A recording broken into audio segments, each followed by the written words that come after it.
The story of Kat Hernandez and Ethan is one of the most honest and heartbreaking portraits of modern young love you will ever see.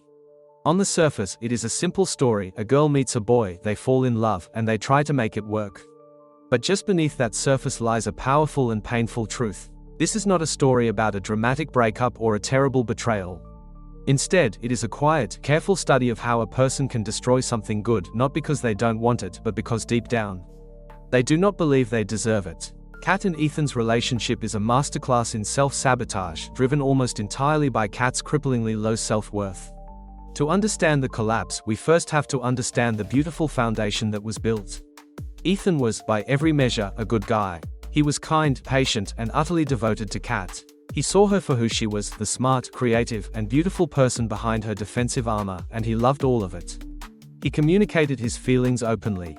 He made consistent, thoughtful efforts. He was not perfect, but he was emotionally available and healthy in a way that was new and unfamiliar to Kat. For most people, this would be a dream. For Kat, it was a puzzle she couldn't solve. Her entire worldview, shaped by years of insecurity and believing she was the ugly friend, could not compute a love that was steady and kind. In her mind, love was supposed to be dramatic, hard to get, and full of anxiety. Ethan's easy love felt wrong because it didn't match the story she had always told herself about who she was and what she was worthy of receiving. This is where the self-sabotage began. It wasn't a single, explosive act. It was 1,000 tiny cuts inflicted on the relationship over time. The first and most obvious weapon was her jealousy. When Ethan had to work or spend time with friends, especially female friends, Kat would spiral. She couldn't believe that he would choose her over others consistently, so she interpreted his normal, healthy behavior as a sign of fading interest or secret betrayal. She would pick fights, withdraw, or make snide comments, creating the very drama she feared. She was constantly testing him, waiting for him to fail and prove her deepest fear correct, that she was not enough. Every time he passed a test, instead of feeling secure, she just set up a harder one. It was a game he could never win, because the goal was not for him to prove his love, but for her to finally confirm her unlovability. Alongside jealousy was her relentless negative self-talk, which she often projected onto Ethan. She would call herself a burden, or assume she was annoying him, or decide she was holding him back. By saying these things out loud, she was essentially handing him a script. She was hoping he would disagree, of course, but the constant exposure to her own doubts wore down the relationship's joy. It's exhausting to have to constantly convince someone of your love. It turns partnership into a full-time job of reassurance. Ethan started walking on eggshells, afraid that any small misstep would trigger Kat's insecurities. The happy, light relationship they had began to feel heavy and difficult. Not because of outside problems, but because of the storm constantly raging inside Kat's mind. Perhaps the most tragic form of her self-sabotage was her push-pull behavior. When she felt too vulnerable or too close to accepting his love, she would instinctively push him away. She would pick fights over nothing, become cold and distant, or even flirt with the idea of other guys. This was a protective mechanism. If she pushed him away first, then his eventual departure, which she saw as inevitable, wouldn't hurt as much. She was trying to control the narrative of her own heartbreak.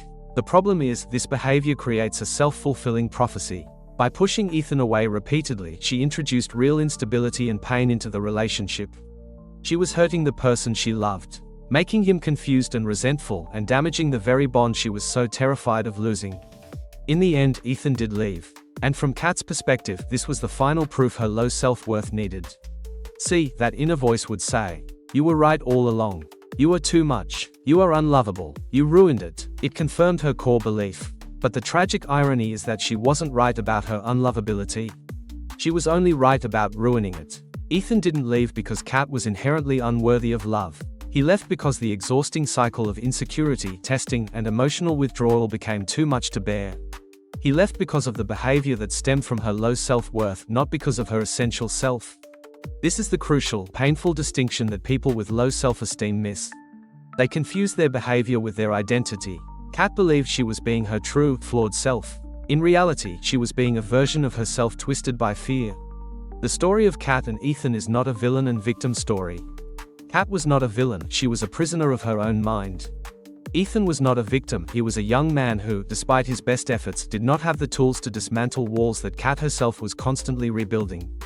Their story is a lesson in emotional mechanics. It shows us that you cannot build a stable house on a cracked foundation. No amount of external love from Ethan could fill the hole inside Kat. That was work only she could do. Love from another person must be met with a minimum level of self-love to be accepted and sustained. Otherwise, it feels like a strange, unstable gift you're afraid will be taken away at any moment. Their breakup was, in a sad way, necessary. It was the direct consequence of Kat's actions. For her to ever heal, she had to face that consequence.